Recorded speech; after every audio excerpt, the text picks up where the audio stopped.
probably remember that one, huh? Dun, dun, dun, dun, dun, dun, dun. It's the NBA on NBC. Hello, everybody, and welcome to another episode of Going Over. It's your neighborhood friendly trainer, coach, promoter, 43-year-old professional wrestler. I'm Zach Primetime Reeb, and I'm joined alongside my podcast partner, the 7-foot wrecking ball, Paul Isadora. Paul, it's Super Bowl Sunday. How are you doing? Do you care, or do you have any predictions?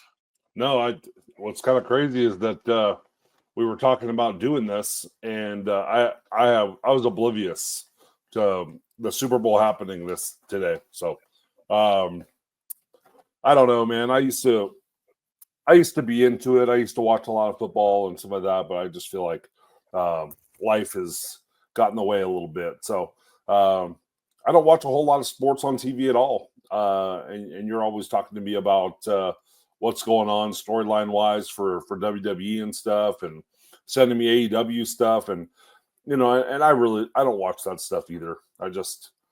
I concern myself with what we're doing. Same, likewise, but I have this phone and I have all this spare time. And since I don't work a government job anymore, a government 9 to 5 or a government 5 to 3:30, I now just do pro championship wrestling in Primetime University. And most importantly, I have a lot of time on my hands to take naps. So I get about 2 or 3 of them in a day. And I've never been much of a napper, but now in my old age, I'm enjoying my napping. I don't watch a lot of wrestling, and I don't watch any sports. I watch the NBA Finals. I don't watch hockey. I watch the World Series sometimes, and I watch the Super Bowl, which my 8-year-old nephew has requested the services of his uncle Zach to come watch the Super Bowl with him. I catch my wrestling on my phone because that's where all the clips are, unless it's a premium live event, blah, blah, blah, blah, blah. Who gives a shit, right? That's what Right. Yeah, and I'm in the same boat. I mean, it'll be on our TV. We'll be snacking. Obviously, I'm already starting to snack, eating some pretzels, Parmesan garlic seasoned pretzel twists is the new thing that my wife brought home. So she's like, hey, I saw these on the shelf. I thought you might like them, and I do. I love them. Isn't that the greatest thing? I was married at one point. I was married for 7 years, with her for 10. And just I'd come home and there'd be Nike warm-ups and shoes, just anything as the breadwinner, just anything I wanted was always there, man. And that sparks a topic for me. We're talking about marriage. And we're married in this podcast game right now. And I don't see us getting a divorce anytime soon. And if we do, I don't know how we're going to split things up amicably, or what we're talking about there. But I mean, that's a good topic. As you said it right there, is, we always talk about working. We always talk about selling. We always talk about all these crazy things, the booking, you know, here on Going Over. And one thing I wanted to talk about was we hear it when we get in the business, and a lot of guys don't know what it means. Being married, getting married in the professional wrestling business. And as I look back at a situation, so first let's explain, if anybody doesn't know, what getting married is. So would you like me to start on this, or would you like to take the lead on your opinion of what getting married is in the professional wrestling industry? Well, I always think that you've got so much more to say about things. So I'll start it off, and then I'm sure you're going to add 100 extra things to what I've got to say. But when I think about being married in the wrestling business, it has to do with you kind of getting paired up with somebody else who you're going to do some sort of maybe long-term storyline with, somebody that you're going to be working with on a regular basis. I think about, I don't know, the people that you might have chemistry with, that might be the person that you're going to be married to, like just like in life, right? You have a match with somebody, things click, right? My favorite thing to hear is when someone talks about we never touched before this match, when they're commenting on someone saying, hey, you guys had a great match out there, or man, that thing was fantastic, or whatever. And people go, man, I never touched before, but the chemistry was there. We got in the ring, and things just flowed, right? It just clicked. So those are the type of things that I like to try to find, right? As far as booking a show, you find out those the times that people click, and you go, you know what, maybe we can run with this. Whether it's something that's going to lead to a championship, or if it's just going to be something that's entertaining for the fans. Those are the type of things that I think are there. So, and it goes back, and I'm trying to think of before we went into that that story that you and I had between us. I'm trying to think if we ever touched before that, or if it was just like, hey, I see you as this big monster heel. I'm the super over babyface, and it would be crazy for the crowd to see the size difference, and you just come in and kick the shit out of me, right? So I'm trying to think of if we had ever touched before that. Obviously, No. I'm thinking we talk about the potential concussion that I gave you on a choke slam off the top rope.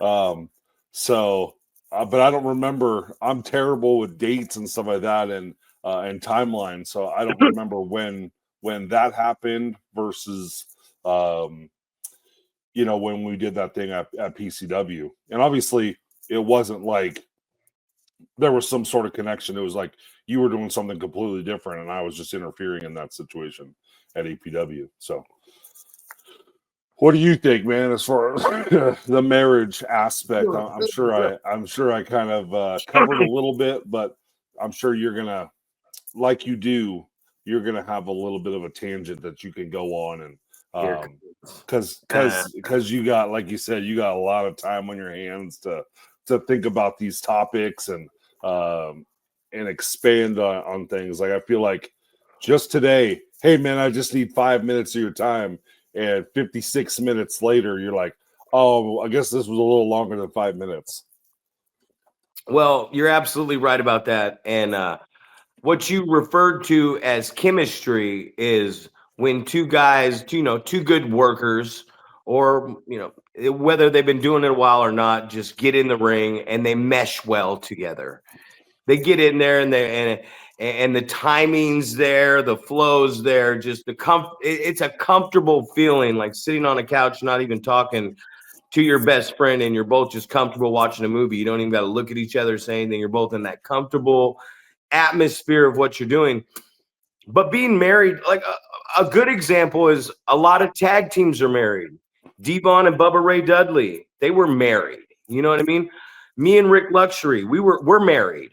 Adam Thornstowe, Luster the Legend, they're married. So, a lot of good tag teams are married together. And I'm seeing some young tag teams coming up right now that look like they're starting to gain a marriage. There's these kids, 8 out of SPW, Aiden Andrews and Bryce Kuza. And they look like they're becoming a good tag team, and they're building a good little marriage in the wrestling business. A prime example, too, of marriage in a one-on-one is, I know when I was down at APW and me and Scotty Aboot wrestled down there, Roland pulled us aside afterwards and said, yeah, your match was good because you guys train with each other every day and wrestle with each other every day. Basically, we're married. That's why it was good. So marriage in a wrestling business is like you get in you train with this guy, you spar with him every day, or you guys have started at the same time together. Rick and I are married. And what that means is, one time at Gold Rush, we had a main event and we didn't even talk to each other. We went out there for 30 minutes. We didn't even call our finish. We just did it on the fly. And I look back at it and I say that's one of my better matches that's probably my best match with Rick, but I've had so many great matches with Rick. I probably have like 40 or 50 matches in my career with Rick Luxury because we're married. We don't need to talk to each other. And it transfers over into the tag team. When I teamed with Rick and we were married and we wrestled the Reno Scum and they're married, Adam and Luster, and then Sparky Ballard or Tom Caster's the referee. I mean, these are the things we live for and thrive for in the business off of that. You know, I was also married to James Haight, and a guy I had great chemistry with that I became married to in APW was JJ Perez. Because, I mean, we had 4 or 5 big 25, 30-minute matches over the course of a year that went to different towns. It went to the Bakersfield Dome. It went, the big finale was at Kezar Stadium in San Francisco.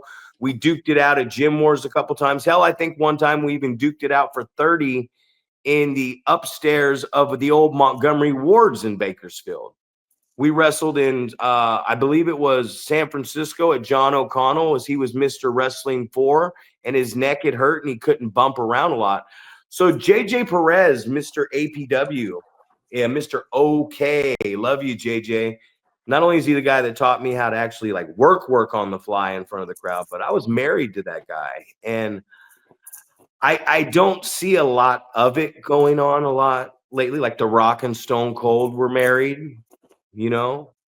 John Cena and Randy Orton were married. There's just what the marriage is in wrestling is it's just a guy, and chemistry is a different thing, but it's just a guy that you get in the ring with and you train with and you ride with and you're comfortable with, and you guys just wrestle on shows and you hang out afterwards, and you guys just can look at each other and you know exactly. I could show up at the show 10 minutes before my match, slap my gear on, he could already be in the ring, and we're going to go out there and it's going to be an easy night in the office because we're married. So tell me and tell these young guys, I gave some examples, who have you been married to in this wrestling business?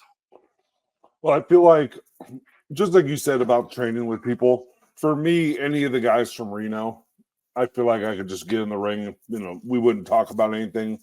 We could put something together that's going to be probably way better than you see on most shows. You know, you saw me and Lester wrestle each other.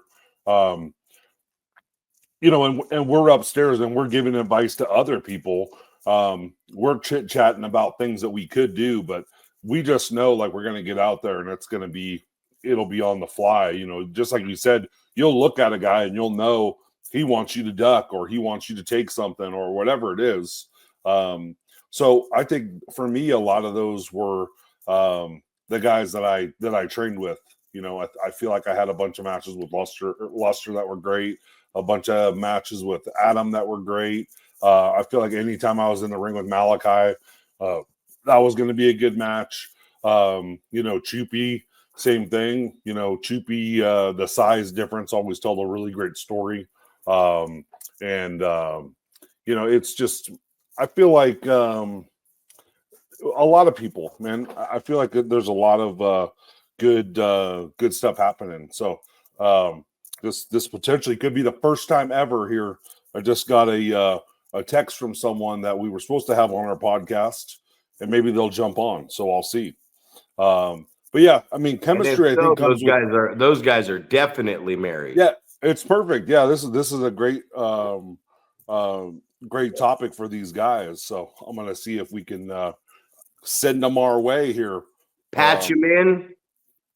Rayshawn Prince and Jesse Garcia. I don't, I know they know Rayshawn, but those guys trained for 6 straight months together 3 times a week, and then we built them up 7 minutes, 10 minutes, 15-minute time limit draw, took them to the big show with a 15-minute draw, brought them back for the overtime finish with the storyline and a build-up video. That's a good example of 2 guys that were married, and then Jesse got injured, and it's like there was just so much more I wanted to see out of those 2. They brought the best out. That's what a marriage is. You bring the best out in each other, man. Of course. So there's working, there's chemistry, and there's choreography, there's male cheerleaders, There's course. parkour and there's trampoline routines. You know, these are all things that go into professional wrestling. There's shooters, there's hookers, there's amateur wrestlers. And yes, Right. I did say hookers, but it's not the type of hookers that people think about. But when you think of marriage, one of the biggest marriages I think was and it's a good thing for these young guys to hear this example, was CM Punk and Colt Cabana, which they're no longer married. They don't like each other now.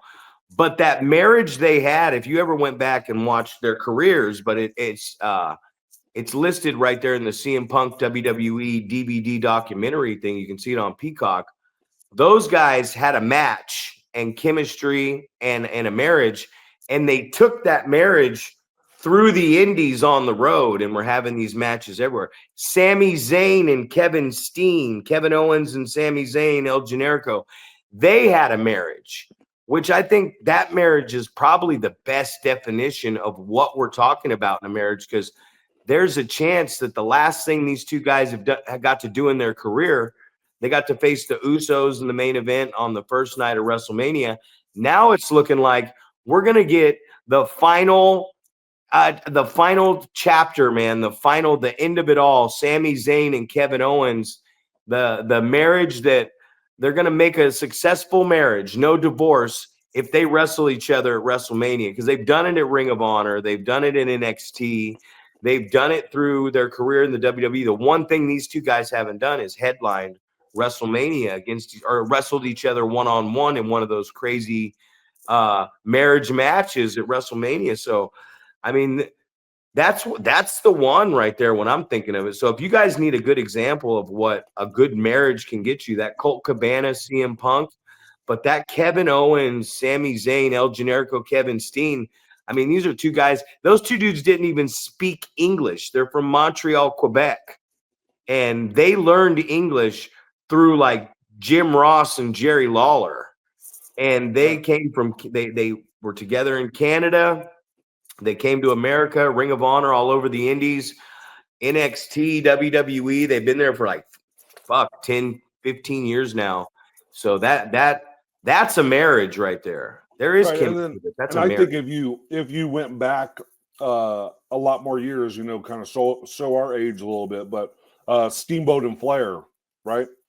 Those guys just, they talk about the series of matches that those guys had, and you got to think about how many matches that weren't in that series that everyone talks about so highly, how many other matches there were between those two guys. Untelevised. Untelevised. Yeah. So, because you think about back in the day when it was the world champion was realistically the world champion, traveling all over the world, hitting all the different territories and elevating their their big star in each territory, and generally going an hour every night. You got to think about how many times Flair and Steamboat probably did a Broadway, right? So those are the type of guys that I think about when and I'm even telling our students the same thing, like and I think I might have mentioned this to you the other day, but just how locking up, right? You're talking about locking up, and people, a lot of people know about Flair and Steamboat. That was like the instead of shaking hands or greeting each other, that was the thing. We're going to lock up with each other. So I don't know. I think that's a unique thing to kind of come across, is like that's your greeting, and I feel like that's the ultimate chemistry marriage, is when you can just make eye contact with someone. There's no verbal cues. You just make eye contact with the guy, and the guy knows this dude's about to lock up with me right now. So I don't know. I just think that's like, I feel like I have that with some of the guys that I trained with as well. We talked about marriage. AJ Kirsch. I had a really good marriage with AJ Kirsch. We had a really good debut match that people can go watch on YouTube. We wrestled in APW in his debut match there, which was really good. I've wrestled him when he's come back to PCW before. I wrestled him in his final match at PCW. So that's always someone that I was able to. I trained him and I trained with him like physically in the ring when I trained him. Like I was in my prime at the time I was training him. So like I still feel to this day, and I'd love to, man, I'd love to have AJ on here right now to talk to him about a marriage, because Right. I felt like we were married. I feel like if I was going to say my top 5 marriages, which the Steamboat Flair analogy was with me and JJ is probably the craziest marriage. I would say my top marriage would have to be me and Rick Luxury, whether it's tag team or singles. I would say number 2 would be James Haight. Number 3 would be Scotty Aboot. And some of these names people may not know. Number 4, top 5 would definitely have to be AJ Kirsch. And if I had to throw a 5th marriage in that circle, man, I'd have to think about that for a while. But I had really good chemistry and a really good marriage with Will Roberts too. So, I mean, these are a few of the guys. Like a lot of places you go, you have good matches. Sure. You work well. I worked well with Will Rude over 9 months. I worked well, and I was married too, and Gold Rush with Boyce LeGrand. I worked well with Boyce. You know, I worked well with a lot of people. Another marriage, like SPW used to do those best of 7 series. So Big Ugly and Adam and Rick Luxury and Tim Thatcher, when those guys would intermix those guys were married. They could just go out there and do that whenever. And Adam Thornstowe and Jeff Cobb, those guys, man, they created a nice. I remember watching them. They had like a series of 3 at SPW, I believe, and I came for one of them, and I was just blown away. I was like, dude, these guys are so good together, man. They bring out the best in each other. Stylistically, man, we talked about it the other day. You got to look in that locker room and who do I match up? Illumide and Travis Alexander. They match up well stylistically. So that's 2 guys that can create a marriage. And my advice to everybody is find that guy, whether they're in your training school or whether they're somewhere else. Find that guy that you have the chemistry with, that you can create a marriage with, and then do what a lot of people aren't doing no more because they think you don't have to. Get that shit and take it on the road. Go get booked with that guy. If it's an SPW guy and a next level guy and you guys get married, whatever, I'm just using that as an example. Get married and go take those bookings together. Do the same thing with the Suburban Commandos, the Stoner Brothers. They're twins. They've been married since they've been in the womb. You know what I mean? It's like the Ballard brothers that we were talking about possibly could be coming in now. Right. Those guys are married. They're married in this business. Right. I absolutely. see you staring at something. Yeah. Oh, your screen is freezing up. I can hear you talking, but you're just like. Yeah, your screen froze up too. Oh, it's a common problem sometimes, I guess. I was thinking as you're talking about Big Ugly, that's like, how do I forget that guy? That's a guy I've wrestled all over the place. Oregon, here in Nevada, all over California. Yeah, sorry, Gabe, man. It's just like that's the guy. Like I haven't wrestled him in so long, but he I think unjustly talks very high of me. I talk over and over about the confidence thing for me, right? I don't think that I'm special, right? So I always hear Big Ugly put me over, and I was just like, dude, why is this guy talking about me like this? He's like, oh, I could just step in there. We don't have to talk about anything, and we could have a good match. And I think that that's true. But I always thought I was like, oh, because he's really good, so he can just walk me through a match. And I give myself very little credit about that. I think about that was the guy that gave me my first opportunity. So I always think very highly of him, and so many other people talk so highly of him. So I always just go, oh, it must be him. It has nothing to do with my talent at all, but he definitely gives me my flowers constantly about that type of stuff. So I would be sadly remiss if I left him off of my list of guys that I have been married to and have really good chemistry with, and can kind of just on the fly, something just dropped into our laps where we have to work a match, we could do it in a heartbeat. So that's definitely one of the guys for me as well. But you definitely think about the guys that have been tagging for a long time, right? Somebody that pops into my head is like Midnight Heat, those guys out of Oregon, and I remember working with them in Portland years ago, um, and having some sort of thought in my head that this is going to be difficult or something like that, and then just remembering how they were like some of the easiest guys to work with, and I think a lot of that comes from we've talked about the heels not being afraid to show their ass, right? Basically, get embarrassed, look silly, things like that. So. I think some of those things go into it as well. The guys that maybe don't have an ego about them, right? They don't care about am I winning or losing, or am I going to get to do some really cool spots in the ring. All they care about is, are we going to tell a good story? Are the fans going to be able to get behind it?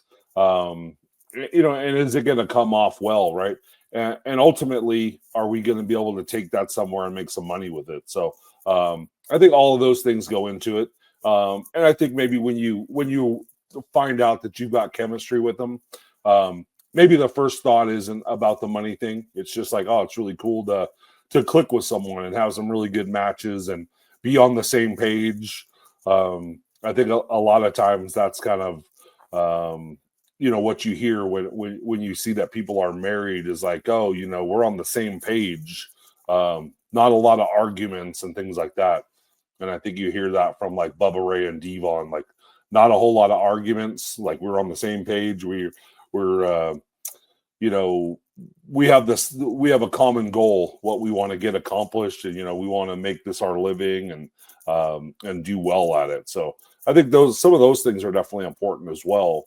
So I don't know, man, about I'm trying to think of other people that fit into that category with me, but you brought up Travis Alexander and Illuminate, and I think they're well on their way to having that successful marriage where they could take that rivalry to a lot of different places. Right now it's just in PCW, but I could definitely see it happening here in Reno. No reason that it shouldn't happen in other promotions in Northern California as well. I feel like it's just this big circle, and we talk about it so many times that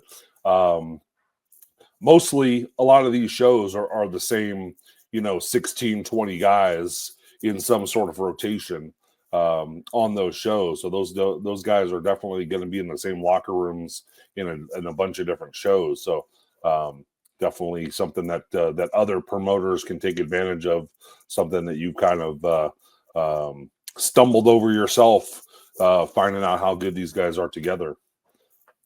Well, the marriage talk, Jerry Lawler and Jim Ross. You know what I mean? Vince McMahon and Jesse the Body Ventura, Bobby Heenan, Gorilla Monsoon.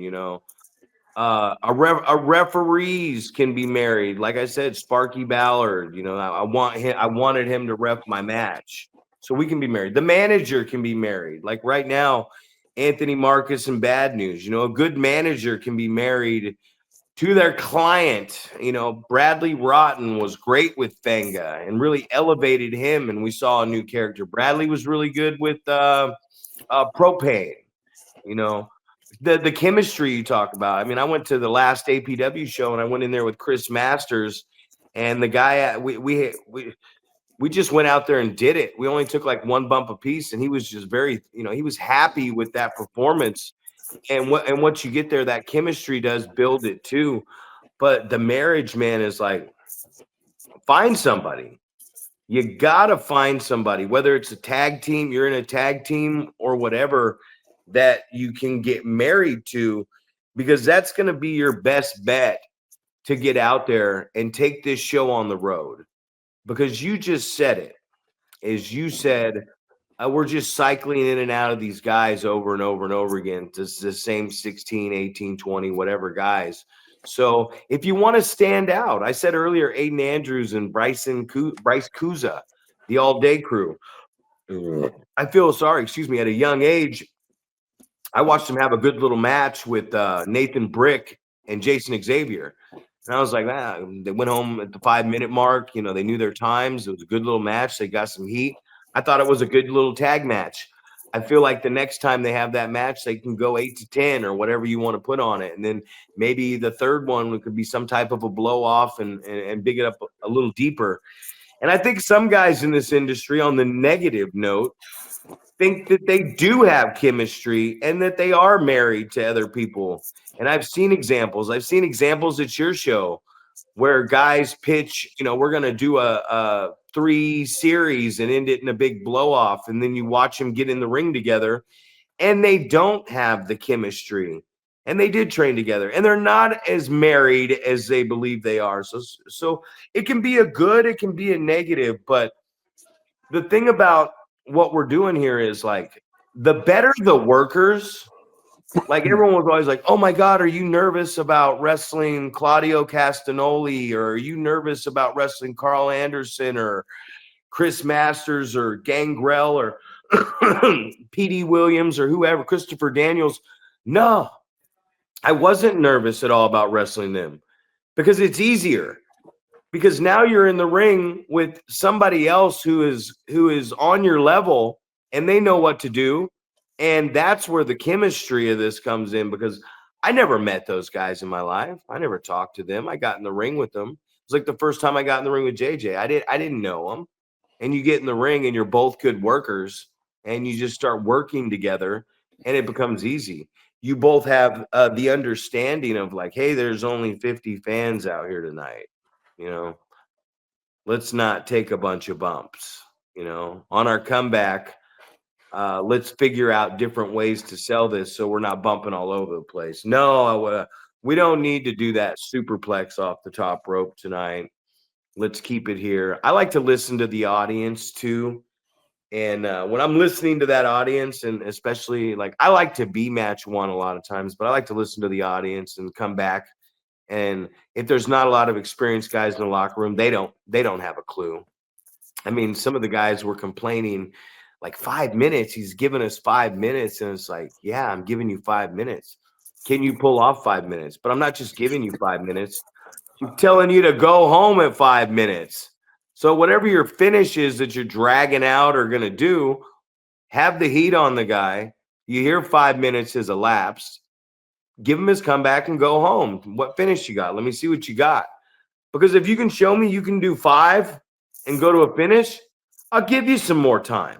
You know what I mean? We're not dealing with a whole lot. There's not a lot of marriage I see going on lately. Like there's guys that probably train and wrestle each other a lot, but they don't get the concept of what we're doing, why we're doing it, and that marriage is not the same. I just remember seeing so many marriages in WWF, WWE. I remember seeing so many marriages in Ring of Honor and TNA and in APW, in PCW, all across the indies when we were coming up, man. When I went to Dragon Gate, I mean, those guys were married to each other, man. Sema was married with Masato Yoshina. Like these guys were they lived together in the dojo in Kobe, and they were friends. They traveled around. So that's one thing that's really missing out on a lot of this stuff is marriages. And talk a little bit about that chemistry. And I'm going to be right back because the dogs are barking and they haven't stopped. Can you hear them?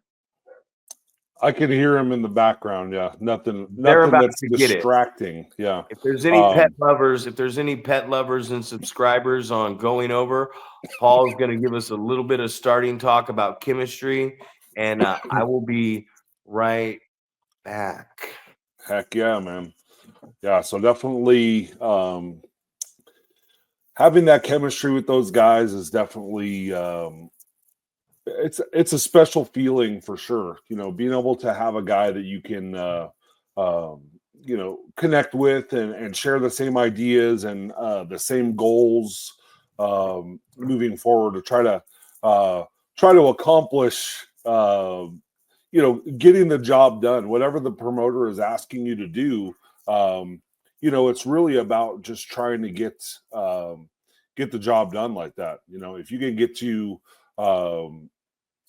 whatever. I mean, you talked about having, giving these guys a cue to go home at 5 minutes, 5 to 7 minute match, and kind of seeing if they could accomplish that. And for me, that makes me wonder I know a lot of times people frown on the generic setup of a pro wrestling match with, the baby face out wrestles the heel gets frustrated and cuts him off, dirty or something along the lines, a little not amateur wrestling esque, takes a shortcut and puts the heat on him, and then you get to a point where you have some comebacks, and then you go home. I feel like I don't know if there's enough of that. I think people are thinking that's going to be too boring, right? And we talked about how over and over about the storytelling aspect of pro wrestling, and I feel like these guys are not. They don't understand the basic stuff, and so that's why they're saying that 5 minutes isn't enough or 7 minutes isn't enough. And I think that there needs to be a reality check here. You think about some of these guys that talk about in a big pay-per-view or um, premium live event, how their time goes from they thought they were going to have 18 minutes and now they're going to have 12, and then next thing you know they got 6 with entrances, and they have to figure that out, right? They have to figure out how to tell that story in a shorter amount of time. So I can hear the frustration in your voice when you're talking about that. These guys not understanding that, you should be able to tell your story over a quick amount of time. And then if you're able to do that, then I'm going to give you a little bit more time to kind of stretch that story out a little bit, tell more of that story, get a little bit deeper into it. But it comes down to just trying to make the fans care about what you're doing. So and I think that feeds right into that. Having chemistry with somebody. It's something that you can build. You can build the chemistry with somebody by working with them, getting on the same page, understanding their point of view of what they think a good wrestling match is, and bouncing that off of other people that are more experienced, that that are like us, sitting at the curtain or wanting to wrestle first, so we can sit out in the crowd and soak it in, right? Listen to the crowd. Are they doing what they should be doing when the crowd is making noise? I think we're definitely severely lacking that. And I go back to it every time. I don't know what it is. If it's lack of training, if we're not going over these things during a training session and talking about the way that things are supposed to go down and listening to a crowd. Obviously, generally in a training environment, there's not a crowd. So you're kind of saying, hey, you need to be listening for something, right? The crowd's going to be doing something. So it's soft, bro. The training is soft, man. right. Like I'm trying to push like that's one thing I did today was I made sure when these guys left, they really put in some time at the end. And that's the most important part, I think, is because they have to get in the car on the ride home, and that's got to be cooking. That's got to be cooking. They got to be physically tired. They got to.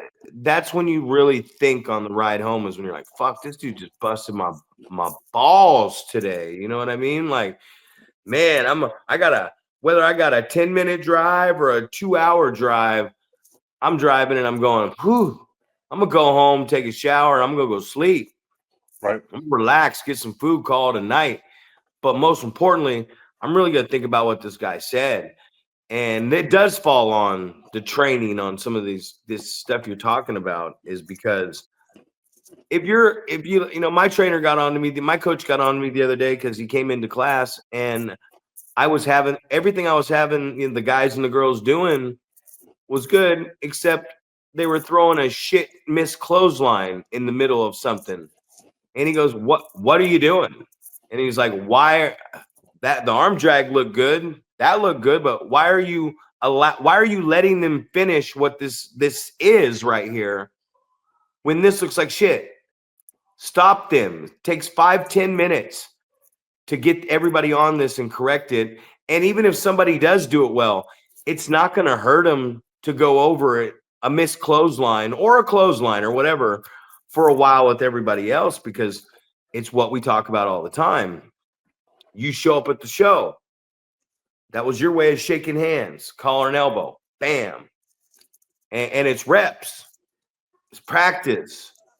And these kids nowadays, and I know that's like a terrible thing to say, these kids nowadays, but I see it. If you don't stay on top of somebody, if you don't stay on top of somebody and you don't have to have a structured class, but you have to have a regimen. You have to look at, okay, I got this is who I got today.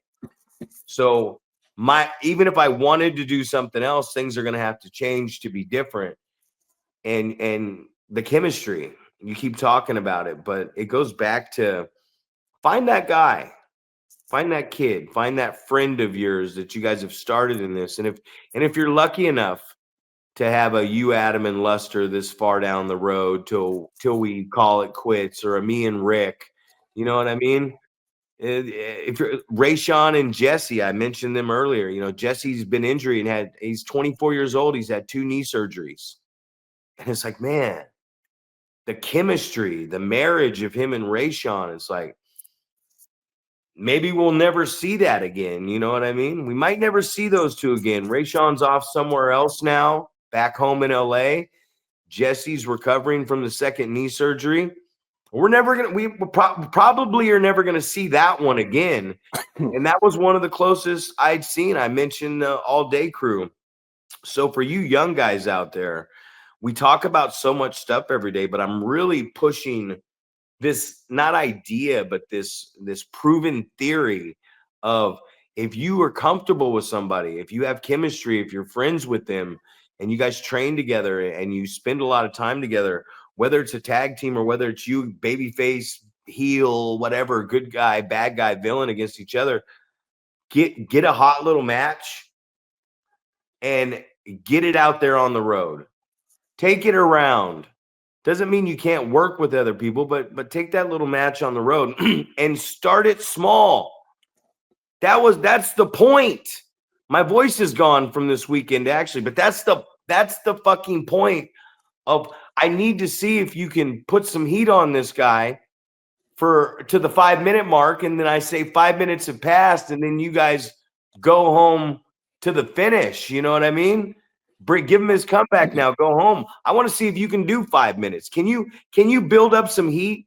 Because I always hear, like, I knew one match was going to be bad, and here's why. Because it only had 5 minutes before they went home. And as I'm walking by them, I'm so busy trying to get stuff done. We got 9 matches, and it's the opener. And I'm listening to the guy go, you're going to duck the back elbow. You're going to duck the clothesline. I'm going to do that and that. And I walked by, and I immediately went, oh, fuck. But I kept going. And it would have took me maybe a couple minutes just to come back and be like, hey, shitheads, don't choreograph this. You got 5 minutes. 5 minutes. I don't need you to if you're choreographing 5 fucking minutes in the locker room, I don't need to watch you to know if you know how to work or if you have an ear for the crowd, because I know you don't. Because you're trying to choreograph 5 minutes. Put a knee in the guy, hit him with the forearm, build up some heat.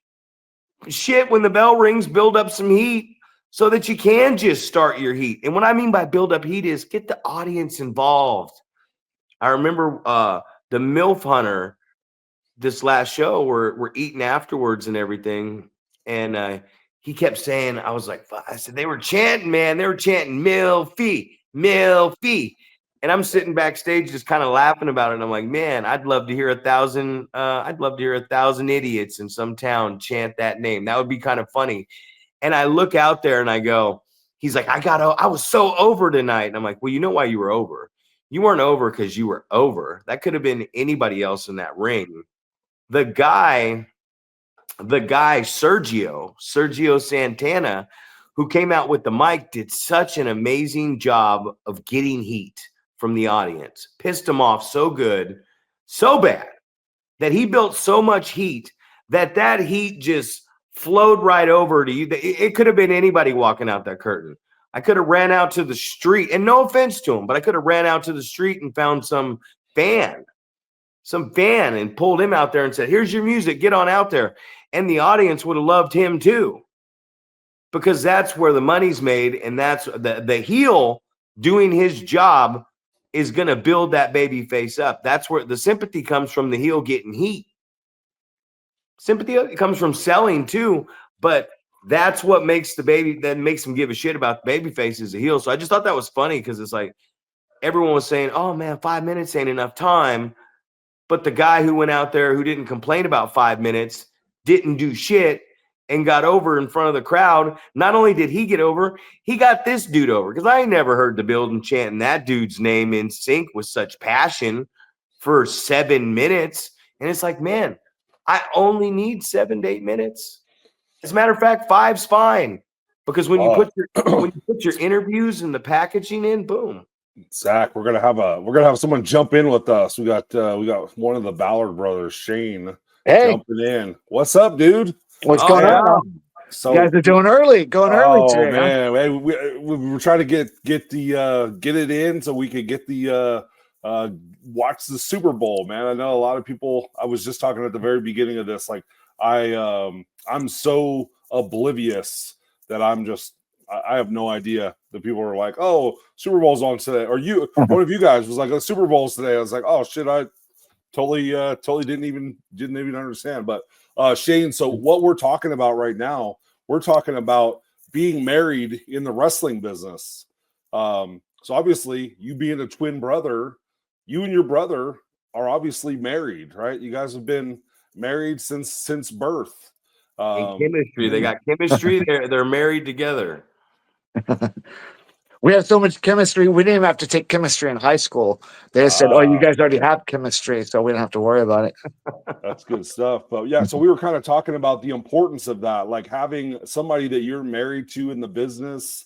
Whether that's another team that you guys are really good with, or if you're working, one-on-one with somebody and just having that chemistry, to be able to just kind of go out there and kind of wing it, right? You guys click. So you just go out there, you just let it fly, man. Well, one of the things that we really did, even in the beginning, this is back in, when we first started out, 1998, 1999, we used to do a lot of the tape trading stuff so we could see, how our opponents were. I mean, we could see their moves, so we could kind of develop counters to that and just see the different signature things, I guess, that they did all the time, and try to find a way to incorporate that into the match to make everything pliable, to make sense and everything. So we did a lot of that, so I mean, as far as that goes, there was chemistry, but it was also a lot of studying too, almost like it was like we're in school. I mean, we'd go out there and we'd study what our opponents were doing, and so we could see how our style would fit in with theirs and what we could integrate into every match.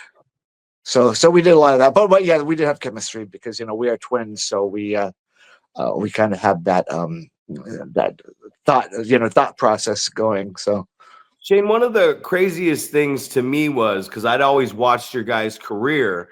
One time, Sparky, and everybody knows Sparky Ballard got his name from you guys. It was me and Rick Luxury, and we're talking about marriage. We're talking about chemistry, which me and that guy have been best friends. He was 16, I was 17. We were trained by the same person. We trained together. He's the top guy on my list of guys that I was married to, but I wasn't just married to him as he was the heel and I was the baby, and we worked together like that. We were married as a tag team.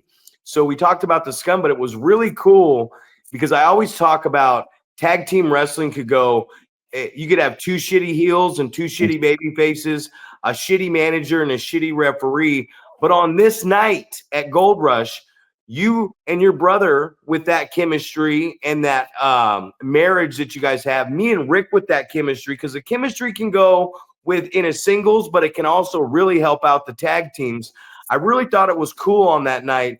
You guys with such chemistry, us with such chemistry, we're all married together, and we have this amazing referee too that also fit into the chemistry and the marriage part. Yeah, so that's true. I mean, even with everything outside between managers and referees, I mean, with Sparky, I mean, he's one of the best, if not the best. So it's very easy with him because he flows so well. But I could tell you how many times in our career we've had done matches with referees, and we had to say, "Hey, look, those guys are outside. You need to count," and we'd have to say, "No, count loud. Show the crowd that you're counting," like during the match. So there's a lot of times where if you have to help the referees out too. I mean, everybody gets a little bit lost, but I mean, it shows you the importance of a good referee as opposed to a bad one as well. So when you have a good referee in there, you don't have to, that you communicate well with them and they know what's going on. They'll understand. Like Sparky, he knew some of the spots that we would do, so he would know what was coming up and how to react. And that's such an important aspect of wrestling. A lot of times is facials and facial recognition, because that's what the crowd sees. And Sparky was very good at that. He was very good at showing shock at certain moves, or showing where he would have good facial expressions, like he was in the match as well, like competing in the match. He would show that very well. Yeah, absolutely. I think that's a great thing. Go ahead, Paul. I was gonna say, I mean, that shows that you can have chemistry with a referee as well. I mean, he already knows kind of the things that you're going to do and what to look for. I think that just feeds right into it as well. You guys are married at that point as well. Like Zach had talked about earlier, that he loves to have Sparky as a referee because Sparky's on top of it. We interviewed him, and he was like, you got to get out of the mindset of I'm watching this wrestling match and I'm trying to find out how I can keep the order here. So having that mindset as well, knowing what you guys want to do, if you're trying to get one over on him and cheat behind his back, that he needs to know like that stuff is going to happen. And so obviously the facials and being dumbfounded by things happening throughout that. But go ahead, Zach. Well, I was just going to say, and Shane knows, I always talk about selling creates sympathy and selling creates offensive opportunities, because you got that ear, right? And if you're selling and the heel knows what he's doing, staying on top of you, and you're giving that time for the commentators to really get things over. If you're selling, the audience is going to get behind you. And once they get behind you, they're telling you, man, yes, yes, yes. And that's creating, even if you're getting beat up by somebody, it's still creating a little bit of offense for you to show some fight just by listening and selling, because the sympathy's there. Oh, for sure. I mean, a great example is Rock and Roll Express. So if you watch Rock and Roll Express versus Midnight Express, I mean, Shannon had talked to Ricky Morton. We actually did shows that he was on before, and he said, he asked for advice, and he goes, let me tell you, one of the things that I always do, he goes, when I'm selling, I will look somebody right in the eyes, and I will reach my hand out to them. And then while I'm selling, I'll go to the other side of the ring and I will look somebody in the eyes and I will reach my hand out like I'm reaching out for their help. He goes, by the time I get to the fourth, get around the fourth side, he goes, the crowd's completely behind me because they have that sympathy behind me where they want to see me make the tag because they want to see the heels get their comeuppance. So, I mean, and if you watch their old matches, he was so good at that. I mean, they're just the drama behind that, where you felt it, like his pain, and you wanted to see him finally get out of there because at any minute that match could end. So I mean, he was one of the best at doing that. That's what Adam said when we had him on. I really listened to. I knew it, but when he told it to me again and reiterated it to me, it's like, so for these young guys, because that's the whole point of what we do here, is to give an insight to these young guys. I mean, we do shows for the young guys too, and really help them with their photos and their interviews and stock footage and stuff. But you said it best, and Adam said it. He said, when you're tag team wrestling, you need to, the partner on the apron, the crowd needs to look at it and go, I can feel, he's feeling the pain of his partner in the ring. And we can see that through him on the apron trying to get in and wanting that tag instead of just sitting there. Oh, for sure. Yeah. Yeah. The guy on the outside needs to work just as hard as the guy on the inside, because if he's not out there showing like frustration that he can't get the tag, or anger because of they're cheating and the ref's not catching it. I mean, if he's not working hard and he's just, like you said, just hanging his hand out there waiting for the tag, nobody gets behind that. You know, it's not as believable. And I mean, that's one of the things I think 80s tag wrestling was so good at that. The 90s as well was pretty strong, but you don't see that as much anymore. I mean, a lot of the I was watching NXT and they all had the same formula where they would always go for like maybe a double backdrop on the guy, or I mean a double belly to back on the guy, and then he would flip behind and tag. And like even a tag, one of the things like that my brother and I started changing is that the tag formula was the same. It was always hot tag, heel backs up a little bit, heel bumps and faces, heel bumps and feeds, bumps and feeds, bumps and feeds. One of the things that we started doing towards the end of the last few years is we would actually stop the face before he could come in. Before he even got that, when he got the tag, before he could even get into the ring, we stopped him and we would just attack him and just be on him. So he'd have to fight us off, and then we'd bump and feed for him. So it wasn't the same formula. But that's one of the things I saw in NXT probably about 2 years ago. They had that same formula, and every tag match was the same.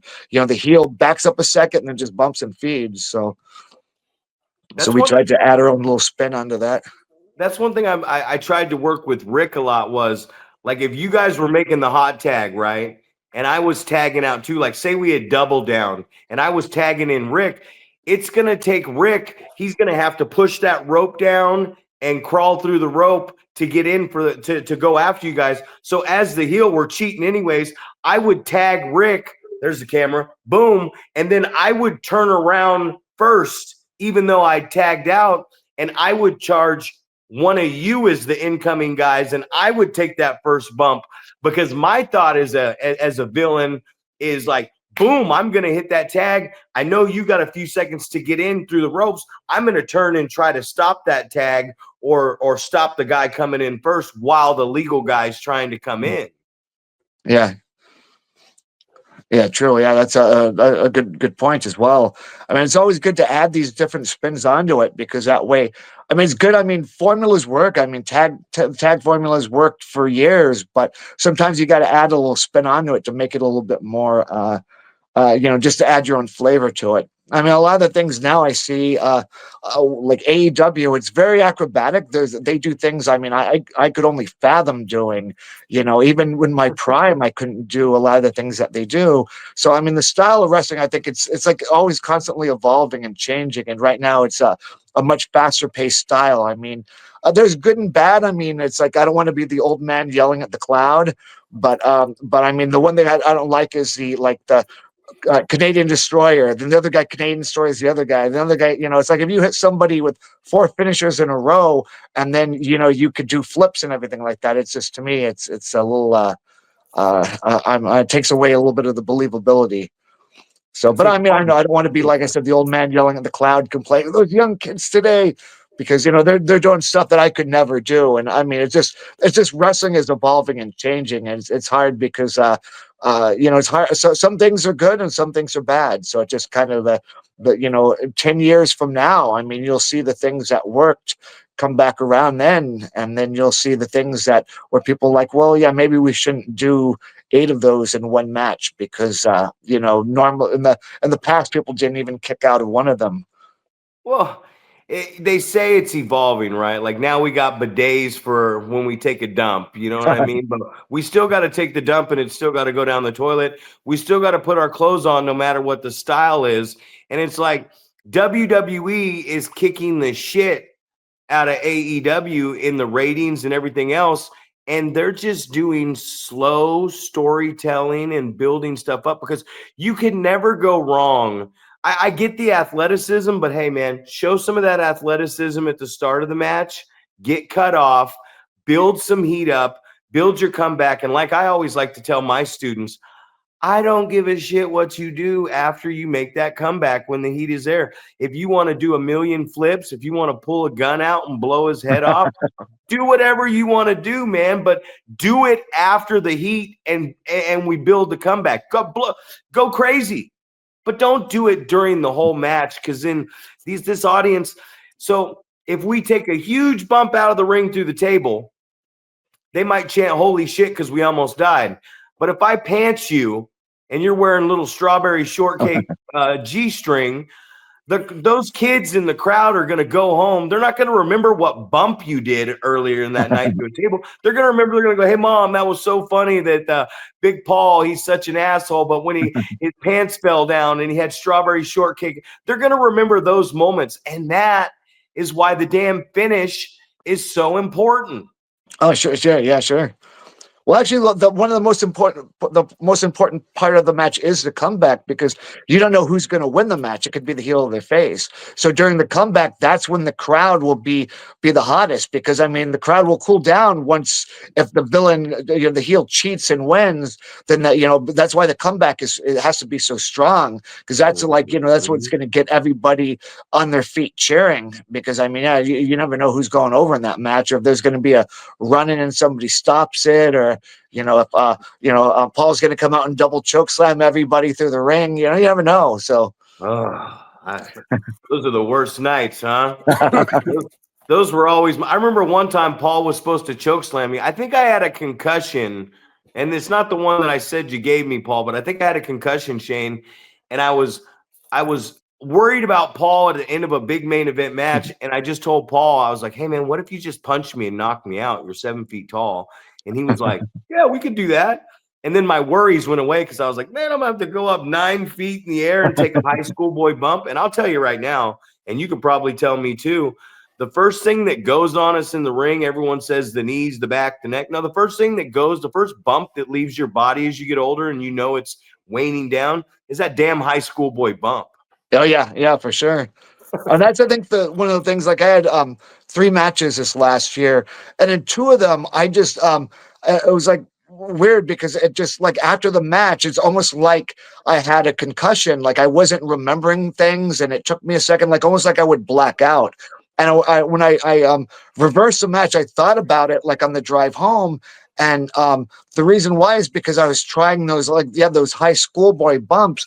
And since I wasn't in the ring as much as I have been, and in fact also that I'm 54, 1 year away from getting that senior discount at Denny's, when I take those high school boy bumps, it's like I'm not protecting myself like I used to. Because when you're wrestling all the time, it's like traditional for you. But I mean that's the thing I think going forward on my matches before I go for these bigger bumps where I like take a back bump and then I do a backwards roll / flip through the ropes out of the ring. Before I try something like that, I just need to worry about just doing the regular bump. But I did take a double choke slam from Paul and Sean Studd and onto a trash can. And to be honest, it felt really good because they threw me down so hard that it bent the trash can over me. So it was almost like a cushion, So I was like, wow, that wasn't even a bump. And it was hard because that match we were doing the tapings in Portland, so it was we had to wrestle 4 times that day, and then do all the interviews. All of our work was done on the first day, which I was glad because right after the went to the Mongolian barbecue place and we had that ice cream, I was done. So, but yeah, so that was the highlight. I mean, people at my work were watching that match and they're like, "Wow, how did you even get up from that? That was so devastating." Like they were so in awe of Paul and Sean, like how big they were and how they were just throwing us around. And it was good. I mean, I was like, that shows you. I mean, if all the people at my work that saw the match were into it, because they couldn't believe that we would have the courage to go up against somebody that size, That's it. Paul choke slammed me in the middle of the ring one time, and it just rocked my fucking world. And we came back the next month because he showed up out of nowhere and attacked me from behind and just gave me a choke slam. Rocked my world. Came back the next month. I said, we're going to do a contract signing and we're going to put a table in the ring and you're going to choke slam me again. But this time you're going to do it through the damn table. So to the fans, that second choke slam was the most devastating. To me, it broke my fall so I didn't have to take a high school boy bump in the middle of the ring. So I felt like I was getting away with one right there. Yeah. That's it. Well, there's still time take for care of you guys, man. Oh, good stuff. Hey, so Shane, we try to go just about an hour. We're at an hour and 5 minutes.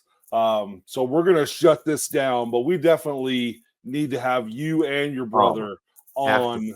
So for sure, yeah, I'd love to do that. So, he told me about it, but like I'm too cheap to, like, when you go on a cruise, like they overcharge you for like the package for the Wi-Fi. So I was too cheap to get that. So when I came back and I saw it, it was like already Sunday.